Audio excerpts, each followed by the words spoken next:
kartą, tai pratęsime mūsų pokalbius ir pristatysiu savo pašnekovą, kurio dar nekalbinau ir tokios temos nekalbėjom tokią temą, tai Egidijus, kuris atstovauja įmonę labai sunkiu pavadinimu.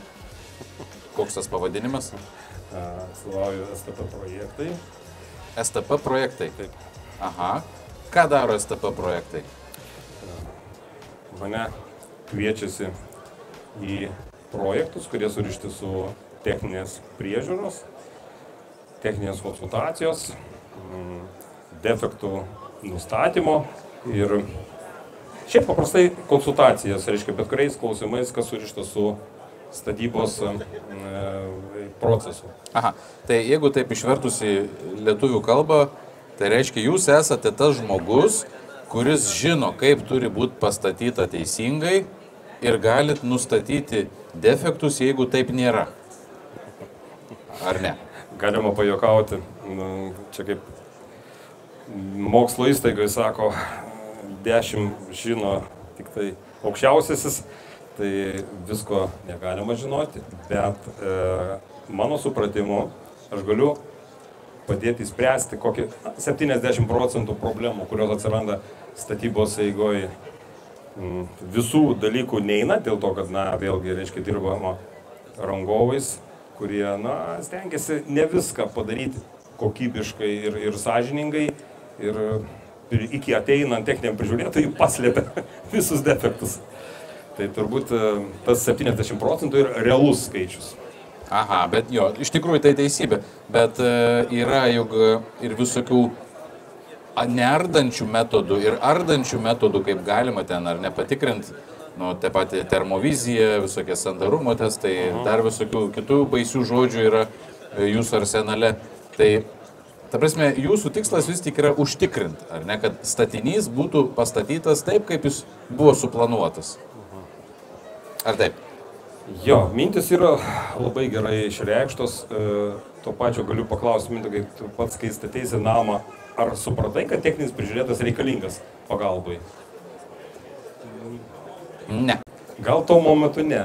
Dabar turbūt klausantis pokalbių, klausantis televizijos laidų, žiūrint internete labai daug informacijos, galima aiškiai susidaryti išvadą, kad techninis prižiūrėtas tai ne šiaip savo baubas, kuris ateina į statybos aikštelę ir statybininkam reikia bėgti, slėptis ir kažkaip išsigąsti. Tai geras rangovas visada pasako, kaip šaunu, kaip pas mus yra techninis prižiūrėtojas. Tai yra, jam yra papildoma rankos, ausis, akis, kurie gali padėti išspręsti daug problemų. Tai logiškai taip ir gaunasi, kad statybos techninis prižiūrėtas tai yra pagalbininkas. Tai yra, pirmiausia, aišku, tai yra užsakovo atstovas, kuris padeda jam spręsti problemą susidariusi, bet tuo pačiu, reiškia, yra ir rangovui pagalbininkas. Žodžiu, jau nebe tie laikai, aš atsimenu dar ten prieš kokį gerą 10-metį ir būdavo taip, kad techninis prižiūrėtojas būdavo tolygų kirvis. Dabar taip jau gal ir nebėra, nes vis tik vienyje ir rangovą, ir techninį prižiūrėtoją, ir užsakovo bendras tikslas, tai yra įgyvendinti tą užsibrėžtą tikslą, pastatą pastatyti ar nestatinį.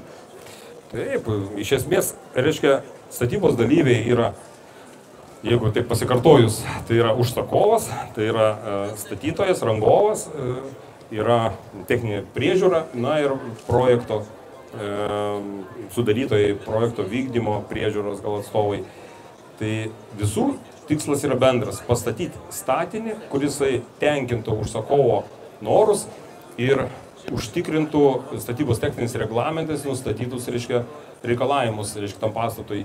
Tai realiai techninis prižiūrėtojas tai yra pagalbininkas, kuris nustato kažkokias problemas, nustato... O galit nenustatyti problemų? Galima, bet toliau galima dėliotis, kad tai bus po statinio užbaigimo, tos problemos vis tiek išlys, reiškia, pasivys, reiškia, užsakovą. Tai jeigu nenustatysi einamuoju momentu, reiškia, kai statyba vyksta, tai paskui, bus liūdnesnės yra.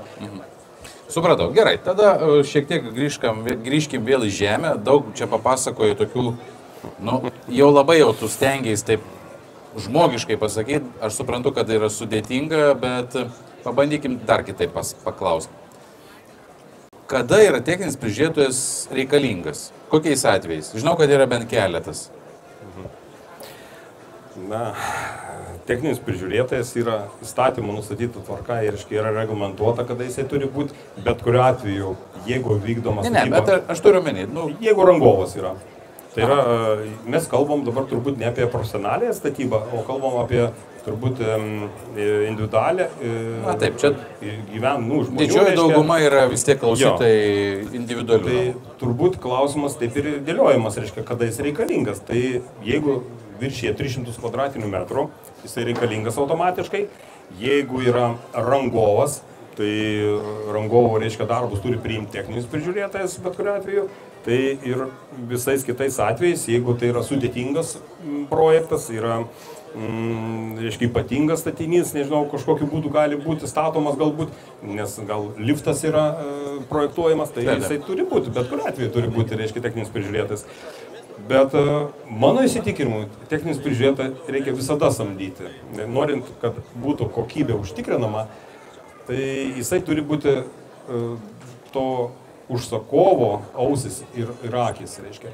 Tai kaip paprastai, kaip sako, žinom, kad mūsų tauta yra krepšinio žinovai, tai turbūt prieš kokį 10 metų visi žmonės skaitė save statybininkais, kurie išmano labai statybas ir nereikia jokios pagalbos. Bet kažkodėl, na, pažiūrėjus į daktarą, į chirurgą, niekada nesakom, kad mes irgi galim operuoti.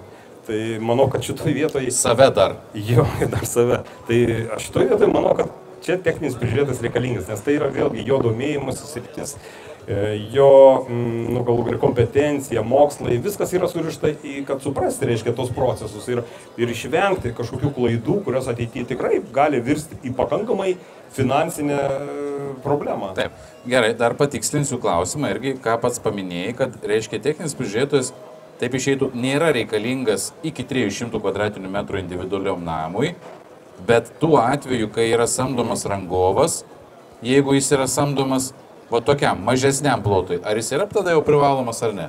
Taip, bet kuriuo atveju rangovas, jeigu yra, tai techninis prižiūrėtojas turi visada būti.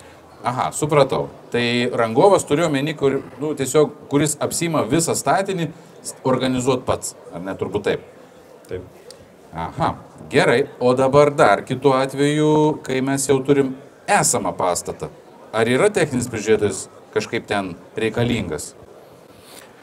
Mes dabar kalbam apie nuolatinę techninę priežiūrą turbūt pastatų. Tai vėlgi reiškia, jeigu tie pastatai yra visuomeninės paskirties, ten turi būti techninis, kaip sako, priežiūros atstovas, kuris į metus 1 ar 2 kartus, reiškia, patikrina.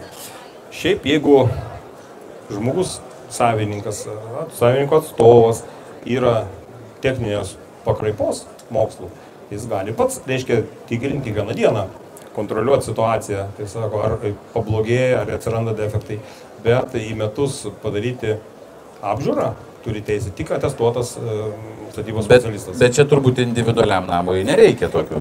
Ne, tai individualiai namui yra kaip atsakomybė pačiam savininkui yra keliama. Turbūt šiai dienai tokia tvarka. Gerai, matau, įjungiam skaidrę, nežinau, ar kažką su šitą skaidrę mes turim nuveikti gero. O čia kompiuteris vadžia. Statybos pastatų techninės priežiūros eiga ir procesai. Ar yra čia kažkokia neatsakyta dar mūsų mintis tame? Na, turbūt čia, kaip jis sako, čia eina kalba turbūt apie gilesnius procesus. Turbūt ta skaidrė, reiškia, turėtų būti čia tik tai... Tai jungiam lauk. Jo, turbūt ir dar toliau reikėtų jungti. Ir dar jungiam lauk. Čia daugiau. Vau, kas čia yra? Čia turbūt šitos... Čia yra logotipai. Jo, čia įmonė, su kurio teko dirbti. Tai mūsų užsakovai, STP projektų, kurie turėjo ilgesnius ar trumpesnius santykius ir kuriems mes buvom, kaip sako, pagalbininkai. Naudingi. Taip. Gerai, labai smagu, įdomus. Pala, o dabar aš galvoju. O samatėlė kur yra? .lt? Nėra tokio partnerio. Dar nėra. Dar nėra turbūt. Nors mes jau senokai bendraujam, bet matyt dar... Kadangi Samatėlė rangovas yra, mes jau ir netraukiam, nes... Nerangovas. Su užsakovais dirbom daugiau. Supratau, gerai, tai čia kontaktas. Jo. Aha. Tai turbūt... Apie brokus. Jo, tai turbūt yra pagrindinis klausimas, turbūt ir daugeliu individualių namų pirkėjų yra, turbūt pagrindinis klausimas yra, ką mes galim nusipirkti, kokio probleminis objektas gali atsidurti pas mus rankose. Tai va šito vietoj mūsų įmonė padeda išspręsti daug klausimų. Reikia suvokti, kad procesas turi prasidėti projektavimo metu, ne kai jau pastatas pastatytas, nes kai pastatas pastatytas yra labai sudėtinga nustatyti kažkokius defektus, kurie yra paslėpti. Tai aišku, yra principų. Turbūt galima, bet tai kainuos užsakovui ir laiko ir nervų, tikrai pinigų kainuos. Be abejo, tai yra vėlgi taikomi turbūt greičiausiai neardomieji tyrimai, tai yra pakankamai brangus. Aišku, galbūt yra kiti metodai, kurie galim nustatyti, sakykime, šilumos sistemos, reiškia, būklę, kažkiek galima, reiškia, nustatyti, tai yra tą patį termovizorių galima nustatyti. Vėlgi, reiškia, tas pats termovizorius labai daug padeda ir pratekėjimui vandens, reiškia, jeigu yra atsiradę, galų gale ir šalčio visus tiltelius nustatom, reiškia, ir taip. Jo, Egidijau, aš turiu tokį vieną klausimą. O čia šiandien kaip tik tais buvo atėję žmonės tokie du, išgirdo mano pokalbį su kitu pašnekovu. Ir būtent aš kalbėjau apie tai, jog aš asmeniškai tikrai žinau vieną pastatą, kuris išsižergė, taip liaudiškai tariant. Reiškia, stogas šlaitinis ir du šlaitai pastūmė sienas į šonus ir plyšo pastatas į dvi dalis per pusę. Tada jį gavo su plieninėm juostom ir su tokiais donkratais susuko atgal, užtaisė, susiuvo su tokiom metaliniam juostom, apšiltino ir toliau savo linksmai gyveno. Bet linksmumas yra tame, jog išgirdo mano tą pokalbį pašnekovai, ne pašnekovai, jau pro šalį žmonės. Sako, žinokit, mums ta pati problema buvo. Bet sako, mes nusipirkom namą ir nežinom, kad tai yra problema. O čia yra problema. Dabar kaip pačiam atrodytų. Įsivaizduokit, ar ne, nusipirko iš vystytojo namą 70% baigtumo. Ir netikėtumo dėka kažkoks įvyko ten įvykis, nežinau, plyšis ar kažkas atsirado ir jie pamatė, jog yra juosta aplink pastatą. Kaip reikėtų tiem žmonėm elgtis? Ar čia yra, kas čia yra, apgavystė, kas čia yra? Kaip čia techninis prižiūrėtojas turėjo užtikrinti, kad tokių dalykų neatsitiktų? Nes po to paaiškėjo, kad pradėjo kalbinti tą statytoją, tai jo, sako, buvo išsižergęs pastatas. Kaip čia dabar elgtis? Ar galima toliau eksploatuoti tokį pastatą, kaip jums atrodo? Bet kuriuo atveju aš manau, kad šitoj vietoj tai ir reikalingas nepriklausomas ekspertas įvertinti techniškai šitą būklę ir pateikti savo išvadas, ar tai yra problema, ar tai ne. Galbūt buvo atliktas tos situacijos suvaldymas, sutampimas, reiškia, ir užtikrinimas tos avarinės būklės, kad nebūtų nesitęstų. Tai realiai turbūt čia tam reikalingas ekspertas, kuris, reiškia, nustatytų tos problemos mastą. Nes, pripažinkim taip, kad stato visiškai nestatybininkai, užsakovai būna daktarai, vairuotojai ir kitų profesijų, bet nestatybos. Tai suprast, ar čia yra blogai, ar čia gerai, reiškia, gali tik tai tos ryties specialistas. Tai aš manau, tiesiog pasisamdžius tą specialistą, jisai galėtų įvertinti ir pateikti išvadas, reiškia, ar šitoje vietoje yra problema, ar čia galbūt yra problema dar ir kitoje vietoje, yra daugiau problemų, kurias... Ir ar gali ateityje dar būti problemų? Taip, nes paskui, kai bus pabaigta apdaila, manau, kad tada jau bus tikrai post factum visą, reiškia, gelbėti tą situaciją. Tai tam ir reikalingas techninis prižiūrėtojas, reiškia, tai yra kvalifikuotas specialistas, kuris gali nustatyti. Jeigu jau reikia, dar giliau, reiškia, taip, tai yra ekspertuoti ekspertai, reiškia, kurie iš viso, reiškia, gali nustatyti priežastis ir ne tik tai rekomendacijas pateikti. Tai čia... Gerai. Kokie vis tik tais dažniausiai yra pasitaikantis defektai statyboje, kaip pačiam atrodo, kur dažniausiai susidurėt, kur matot, kokie tie defektai, dideli, maži, langai, durys, stogas, nu, kur tas defektas individualiam name dažniausiai būna, jeigu būna? Aišku, kaip namo statyba prasideda nuo pamatų, tai realiai pamatuose tų problemų irgi yra, reiškia, teko ne vienam objektą matyti, kai pamatai yra nekokybiškai padaryti, armatūra blogai Gerai, stabtelėkim. O tai kas gali būti blogai su pamatu? Nu ką ten, pili tą betoną ir viskas? Gal armatūra, kaip sako, liktai supranti, kad viskas ok, jinai liktai savo darbą kažkokį tai vaidina, bet žiūrėkim toliau. Jeigu jau armatūra yra blogai sudėta, tai gal ir betonas netoks panaudotas, gal jisai maišomas vietoje, reiškia, yra kur ten proporcijos betono, reiškia, iš vis neaišku, kokios yra. Tai po daug, kaip sako, po kelių, nežinau, gal netgi po kelių metų jis gali pradėti trupėti, reiškia, atsirasti įtrūkimai, sėdimai.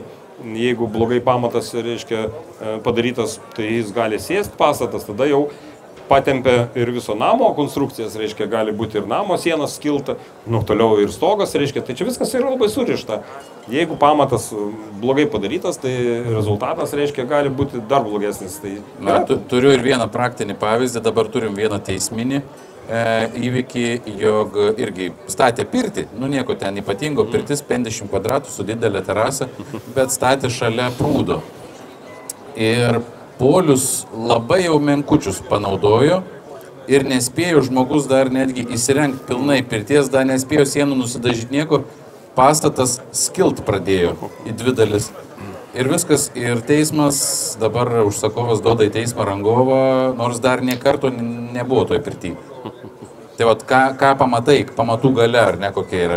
Taip, ir rezultatas, o tai ir matosi, reiškia, jeigu pamatai blogai parengti, reiškia, tai iš esmės toliau problemos yra tik tai patempia visas kitas, reiškia. Tai, o kas dar būna? Tai gerai, čia šitoje vietoje mes matom pamatus, jeigu matom, reiškia, jeigu yra padaryta apdaila ir jau apšiltinti pamatai, tai galima eiti ir toliau, reiškia, yra tai apšiltinimo medžiaga. Jį pritvirtinta kokybiškai, nekokybiškai, gal atšoko nuo šitos vietos, armavimas, galbūt išorinė apdaila gali būti irgi pradėta trupėti. Tai tos problemos jau matosi ir vizualiai, kad yra. Tai gerai, judant toliau, reiškia, namo sienos. Vėlgi, namo sienos, jeigu galima pažiūrėti, reiškia, ir jeigu tokioj būklėje matoma, kad yra dar tik tai sienos, blokeliai sumūryti, tai vėlgi, reiškia, yra blokelių mūrijimas, kas gali būti. Armavimas, reiškia, ten eina, vėlgi, reiškia, kas kelinta siūlė yra... Reikia armuoti blokelius? Taip, armuoti, reiškia, yra kas ketvirta siūlė armuojasi tinklelių, tokių specialių, reiškia, yra, nes gamintojas, kuris tiekia tas medžiagas, jisai yra padaręs savo atitinkamas rekomendacijas.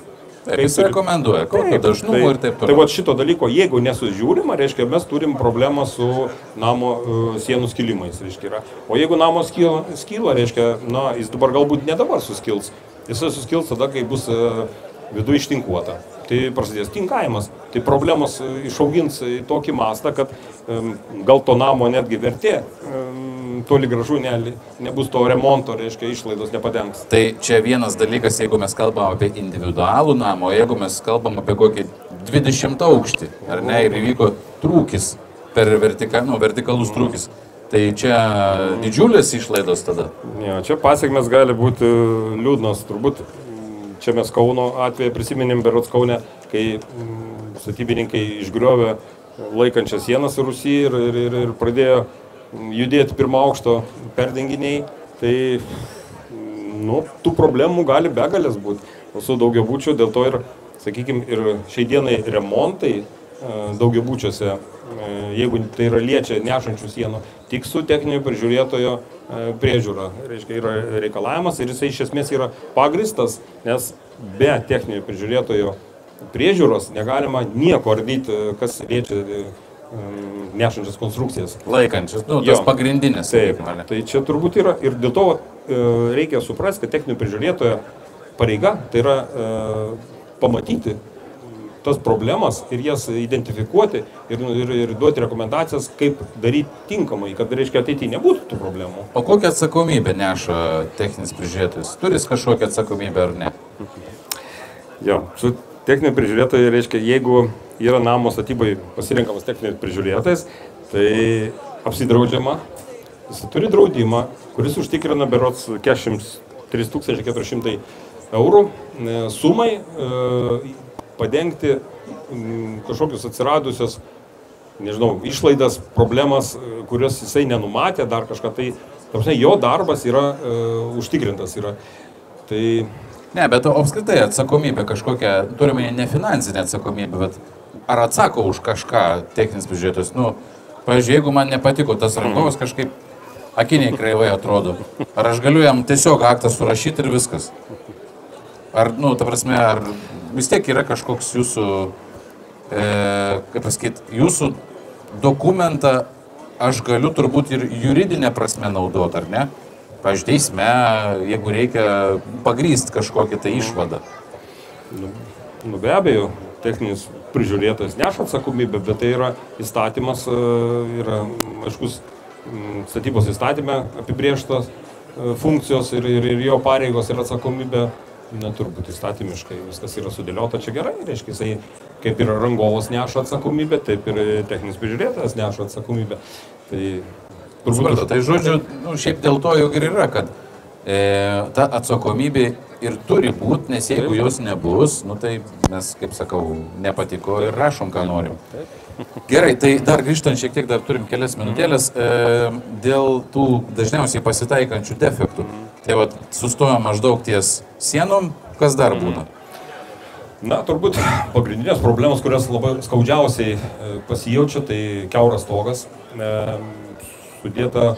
O dėl ko jis kiauras? Na, kaip pavyzdys, paskutinis, reiškia, atvejas buvo sudėta skarda, sumontuota ir sumontuota blogai. Nepataikyta į grėbėstus, skylių pridaryta ir realiai jisai yra nesandarus.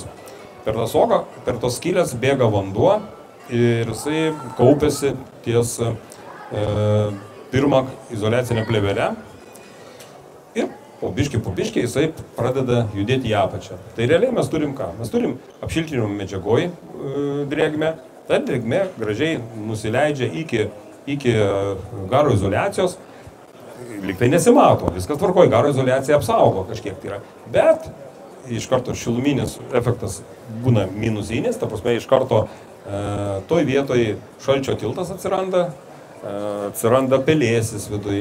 Tai realiai gali būti taip, kad netgi jeigu ta plėvelė sumontuota garo nekokybiškai, atsiranda skylės ir pradeda bėgti į vidaus. Tai yra pakabinamos lubos, gali būti iš gipso, gali būti iš surenkamo, gali būti įtempiamos lubos ir jose labai gražiai pasimato prabėgimai.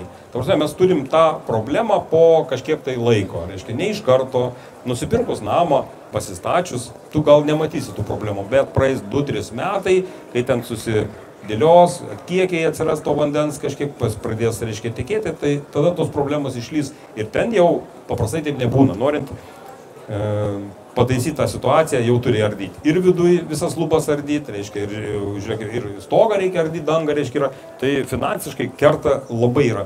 Ir čia yra nuo, sakykime, kokių 500 eurų pagailėta techniniam prižiūrėtojui, kuris prižiūrėtų. Reiškia, na, pataupimas, kai namo, sakykime, vertė vėlgi eina kokią 100 000 ir čia techniniam prižiūrėtojui porą tūkstančių pagailėta išleisti ir rezultatas toks gaunasi. O, pavyzdžiui, langai, duris, čia pasitaiko kažkokių defektų? Tai pagrindiniai defektai yra langų, tai yra juostos sandarinimo, tai iš vidaus, reiškia, garo izoliacinės plėvelės netinkamai užklijuotas, kai šiluma. Jeigu iš vis užklijuotas? Taip, jeigu iš vis užklijuotas, jos pereina į tą vadinamą montavimo putų zoną ir joje kaupiasi drėgmė. Tai vėlgi rasos taškas pradeda vaikščioti į vidų ir ties angokraščių galima pradėti matyti pelėsį, kaupimąsi.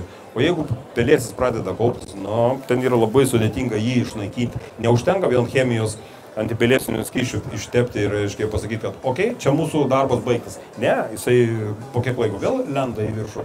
Tai va šitoj vietoje ir yra esminis momentas, reiškia, yra, kad pradėti reikia vėlgi, kaip ir sakiau, nuo pamatų, teisingai pažiūrėti, kad tie pamatai sumontuoti, kad yra sienos teisingai sumūrytos, reiškia, tarpseniai visi sujungti su kitom sienom teisingai yra. Toliau langai statyti, vėlgi, reiškia, visos izoliacinės plyvelės užklijuotos. Judant toliau, stogas, apšiltinimas. Jeigu apšiltinimas blogai yra sumontuotas, vėl problemos, reiškia, atsiranda kažkokie šalčio tiltai, reiškia, vėlgi termovizorius gali neretai labai puikiai parodyti plotus, kur yra tos termoizoliacinės medžiagos yra trūkumai, reiškia, arba jinai sumesta tiesiog yra. Tai visur, reiškia, jie kažkur tai paskui transformuojasi į problemas. Tai yra, reiškia, į drėgminę, į tą pelėsį, reiškia, prabėgimą, tai čia dar blogiausias atvejas, reiškia, yra. Tai turbūt tos statybos esmė ir yra, kad, reiškia, turi būti kruopšti kontrolė nuo pamatų iki pat stogo ir apdailos. Gerai, nu va, ir mūsų laikas praktiškai jau ir pasibaigė, išseko. Gal turite kokių klausimų, kas klausėtės? Jeigu namas yra statomas su vystytoju, ar gali techninis prižiūrėtojas kažkaip atsirasti, ar ne, ir eigoje, ar gali patart? Tai turbūt didžioji dalis užsakovų yra buvę, kad tai yra būtent vystytojų parduodamas namas, bet tame etape, kai yra statyba tik pradedama, tai nuo pasiūlymo iki pat pabaigos. Tai jis gaunasi, reiškia, ne kaip techninis prižiūrėtojas, jis gaunasi kaip konsultantas užsakovo, to pirkėjo. Tai realiai man teko irgi pačiam eiti kiekvienam etapė, kas savaitę tikrinti tos statybos, nors, sakykime, jie turi techninius prižiūrėtojus, viską, bet turbūt ten problema yra kitame. Vystytojas nori statyti pigiai ir greitai.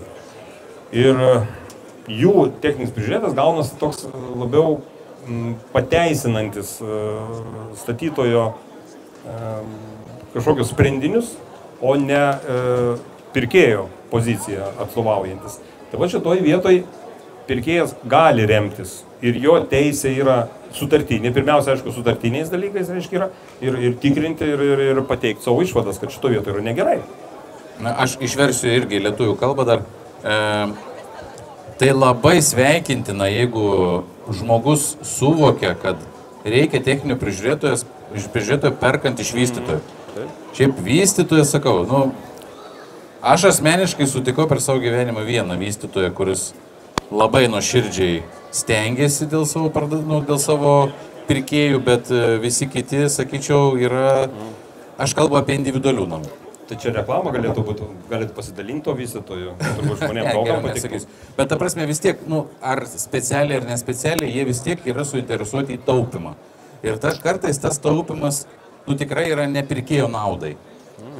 Nebent pirkėjas sutinka primokėti. Tai bet reikia tikrinti. Atsiminė, Egidijau, net buvo atvejis, kai aš sakiau, Egidijau, atvažiuok, yra ten toks žmogus, kuris kaiminystėje.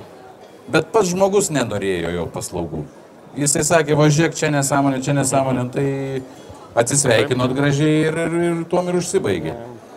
Ta prasme, pats žmogus turi norėti. Jeigu jis to nesuvoks, tai bus, gali būti problemų. Ir sakau, tie pinigai yra pakankamai neženklus visoj statybos proceso eigoje. Jeigu 100 000 ir tai 1%, čia yra mažai, bet rezultatas yra tiesiog, toks, kokio žmogus, kaip sako, tikėtųsi, bet jeigu nesamdo, jam padaro, sudeda netokias medžiagas, nes čia yra kontrolės, prasideda ne tik tai, kad kaip statybininkai mūryja sienas, bet ir kokias medžiagas naudoja. Tai čia yra galų galia ir patarėjas gaunasi tas techninis prižiūrėtas, jis padeda, jis paaiškina, parodo pavyzdžius, galų galia nuveža, reiškia, į objektus. Argumentuoja. Taip, tai yra, vėlgi, tai yra pagalba, tai yra pirmiausia pagalba. Na ką, super, ačiū Egidijau, labai nesitikėjau, toks profesionalus pranešėjas. Tai va, jeigu turėsit klausimų, prašom pasikreipkite Egidijų, jis tikrai galės atsakyti.